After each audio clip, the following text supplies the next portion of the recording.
Picture the moment when Super Mario Galaxy released 19 years ago on the Wii. Frame 1, the game knew exactly what it was.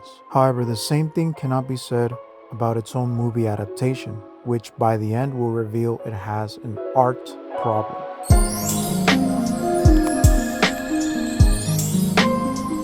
Why is Super Mario Galaxy still considered a masterpiece?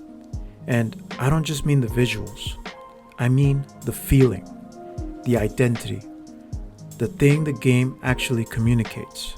Video games are one of the strongest forms of escapism ever created. Movies, they show you a world. Books, they describe one.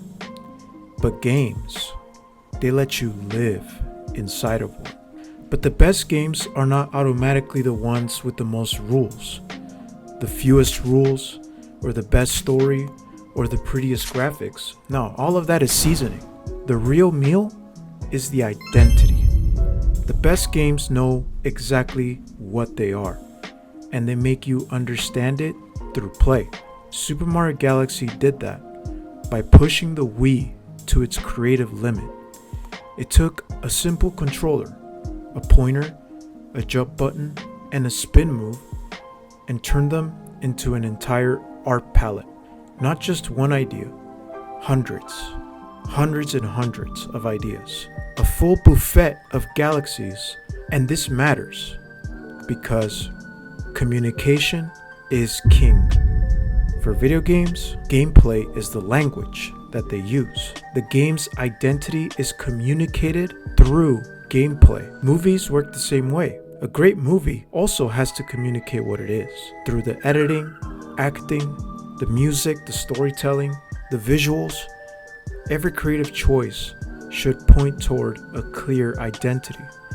So here's the question. What is the Mario Galaxy movie trying to convey? What does it even stand for? What is its identity? Because yeah, it looks like Mario Galaxy, but so does this, and this, and this, and this.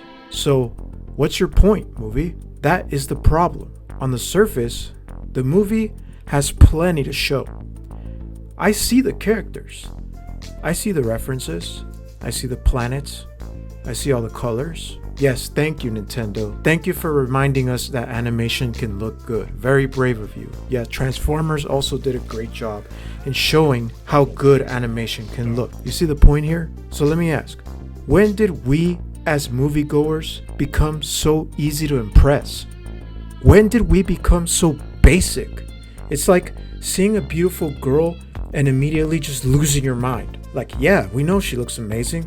She knows she looks amazing. Everyone in the room knows she looks good. And this is the same for this movie. It's a gorgeous movie. It sparkles, it glows, it's got incredible animation and a gorgeous soundtrack, and it waves many references in your face. But what is the story actually? Bowser Jr. kidnaps Rosalina? Okay, cool. I don't know what fan fiction I accidentally clicked on here, but this ain't it, gang. I came here for a Super Mario Galaxy movie. Now, compare that to the game. The game knows exactly what it brings to the table. From the first frame, it cooks because it knows how to cook. It gives you a world to enter, a world to play in, a world to get lost in, and not just one world, but a whole universe. The movie, on the other hand, it's just spectacle, pretending to be substance. This is Jingling Keys, the motion picture. Sadly, everyone loves keys apparently. Now, before I go any further, let me just make something clear. If you took your kids to see this movie, hats off to you. Seriously. Working a 9 to 5 is exhausting. Taking your kids to watch a Mario movie because you want to spend time with them? That's a 10 out of 10 dad move. Respect. But that does not mean this movie is good.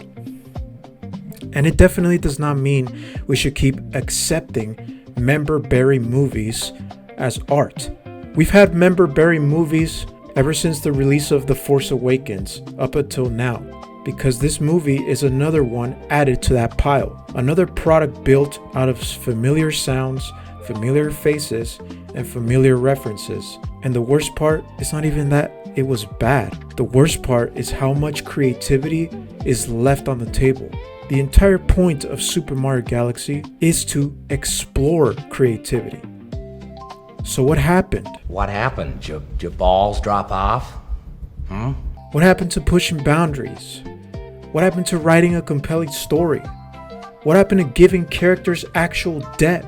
What happened to animation trying to be more than a 90-minute color slop fest? Because that is what this feels like.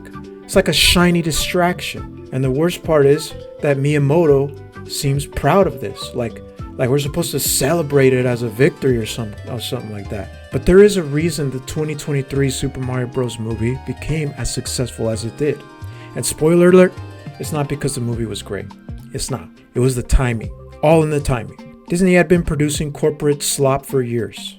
Audiences were starving for something bright, simple, and fun. All we've been seeing is remakes and political innuendo movies. I mean, let's just face it here. And the last major Mario movie that we had before this was this. Get me the rock! Come and get it, lizard breath!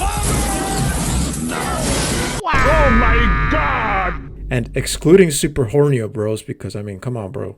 We gotta exclude that, bro. That was basically it for the entire cinematic Mario legacy. So of course, the 2023 movie felt like a breath of fresh air. It had nothing to prove and everything to gain. The bad news? Illumination is the studio that's in charge.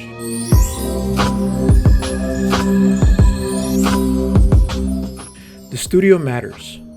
It matters a lot. When you adapt a video game into a movie, translation issues are guaranteed because you are changing mediums. You are moving from one form of art to another. Think of a realistic watercolor painting. The color, the light, the shadows, the texture. It feels like a picture. It's alive. Now translate that same image into colored pencil. Yeah, it will look different. It may not have the same density or softness, but it could still look beautiful. It could still stand on its own. It looks amazing. But Illumination's problem is not that. Illumination's problem is that instead of using colored pencils, they decide to go with a number 2 pencil. Just a number 2 pencil. Why? Because it's cheaper, it's faster, and you don't have to try as hard. If you want to make lights, just go a little lighter. If you want to make darks, then just go harder, coloring and filling in. The end result can still look impressive from a distance, but if you had to choose between the watercolor original and the gray pencil sketch, I think you already know the answer by that. And if you catch my drift, if you understand the metaphor, please drop a like on this video so I know you see this problem too, because studios don't care about art. Let's be honest. And Illumination had become one of the worst offenders. They've built an empire on doing the bare minimum beautifully. Illumination recycles formulas. Illumination was AI slop before AI slop had a login screen. And what drives me insane is how proud they are of it. Like it's some sort of thing to be celebrated. Like I'm supposed to applaud the fact that they released 2011's Hop, and that they released the Lorax, or that they released the 2018 Grinch movie, or Sing. Like, oh my god, good job guys, good job on copy and pasting all these characters in one scene. Pixar had a library. Pixar made movies. Illumination, they only make products. And the Mario Galaxy movie transforms one of Nintendo's most imaginative works of art ever made into a freaking children's product. This is where adaptation becomes extraction.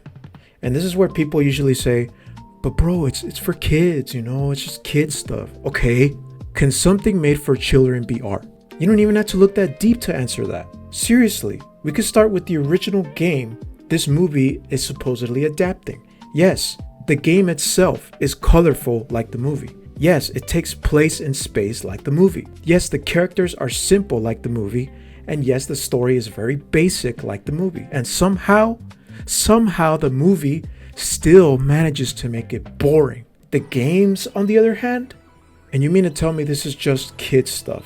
The games respect the intelligence of children. They're not afraid to experiment. They're not afraid to challenge you. They're not afraid to turn scary, empty, space into this because the games understood something very simple. Kids are not stupid. Let me give you an example. When I played the final level of Super Mario Galaxy 2, I never forgot it. It was not just another level. It was called The Perfect Run. Hey, can you imagine a level called The Perfect Run? What does that imply? Yeah, that title was not a suggestion. This level was basically an initiation ritual. It took every skill the two Galaxy games had taught you and then asked, okay, did you actually learn this? Let's put it to the test. This freaking level, man, this level was invincible versus Conquest, bro. This was freaking fighting Kefka and Godwin. This was the train mission in San Andreas if the train had beef with your bloodline, bro. It took literal days to beat it. I died and died and died and died again. But what kept pushing me wasn't the dying part, of course, but there was something there. Something there that was just pushing me to the limit. It was that progress.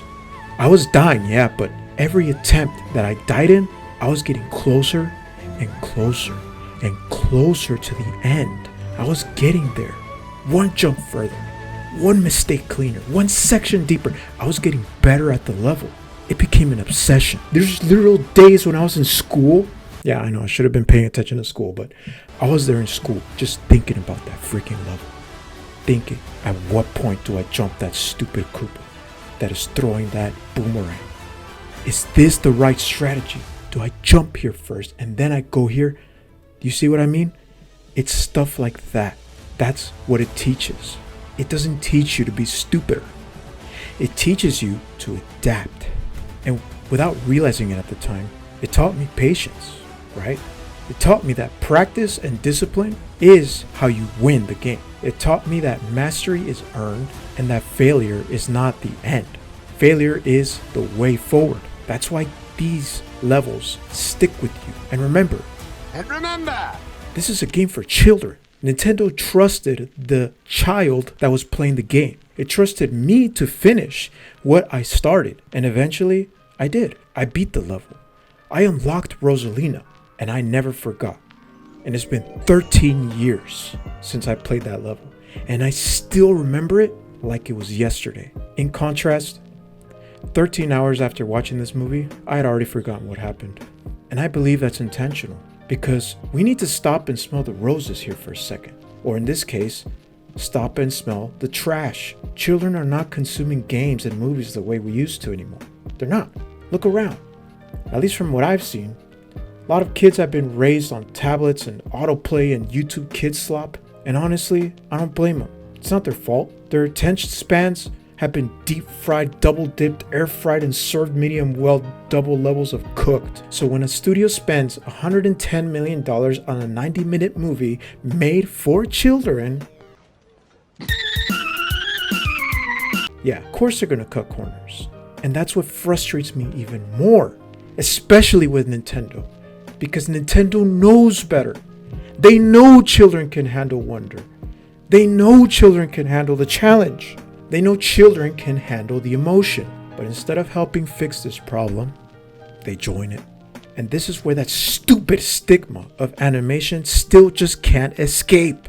Animation is still, to this day, not fully respected as an art form. It is still treated like kid stuff. Stupid, idiotic, moronic, clueless, valueless, worthless, meaningless kid slop. And watching this movie, it shows. This is Super Mario Galaxy. Where's the creativity? Where's the emotion? Where are the themes? Which brings us to the bigger question. What does it actually mean? What does it mean to adapt a game like Mario Galaxy in the first place? What was I expecting from a movie like this? This is where we have to separate adaptation from extraction.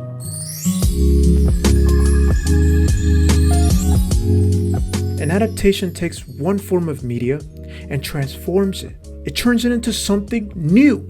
A good adaptation becomes a new experience. It uses the strengths of its new medium to express the spirit, okay? The spirit of the original in a different way. And Extraction does the opposite of that. It takes recognizable pieces and drops them into the screen because the audience remembers them. That's not storytelling. That's just copy and paste. Take a little of that Control C and a little bit of that Control V and just put it right there. There you go. That's a Mario Galaxy movie right there. Okay, look guys, so let's just put some freaking star bits here. Let's put a little Luma in there. Yeah, let's just put all these colors in there. Okay, yeah, there you go. That's Mario Galaxy for you. It is a Mario Galaxy movie because Mario Galaxy stuff appears on the screen, not because it has a story worth telling. And honestly, the first movie was already doing this. It was. If you were really building a sequel to the Super Mario Bros. Movie, you would think the Yoshi post-credit scene would lead into, I don't know, Super Mario World, you know? The next logical step? The game with Yoshi? You know, maybe start deepening the characters a little bit, start giving us a little world building to build on? No. Why would they do that? Bigger means better here. That's all they care about. Oh, it's the galaxy, it's space. Oh, it's bigger. Bigger means better. And Galaxy has more stuff to just shove on the screen. Throw Fox McCloud in there now too. While you're at it, yeah, why not? Yeah, we got Fox McCloud in there. You know, yeah, we're making a cinematic universe now. You know, yeah, I'm sure the past couple of years have proven that always works. You know, this is not a movie. This is a 90-minute ad with gorgeous lighting. I'm sorry, but it's the truth. This feels like I'm watching a 90-minute Mr. Beast video, except it's Mario themed and animated. Yeah, I get it, okay, we get it. The visuals are stunning.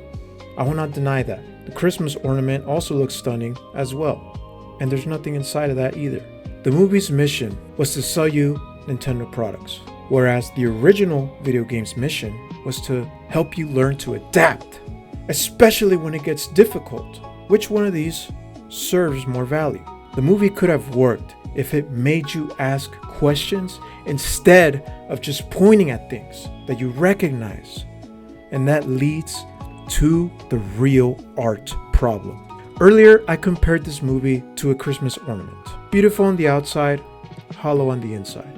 And visually, yes, the movie deserves some praise for that. The animation is polished. The colors pop. The soundtrack is fire, just as good as the games. But as a work of art, you know, a work of art that we remember, I don't think so. Because the movie has nothing to say. And that is the difference between art and content. Art starts a conversation. It makes the viewer ask questions. It invites interpretation. And it communicates something. Content just fills space. It gives you something to look at, something to consume, something to forget.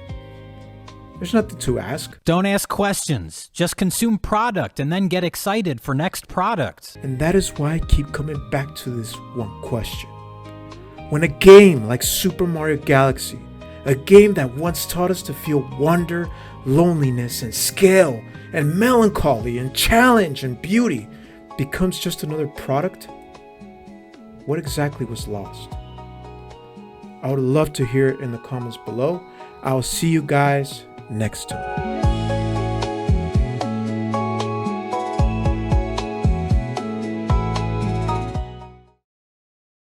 Goomba!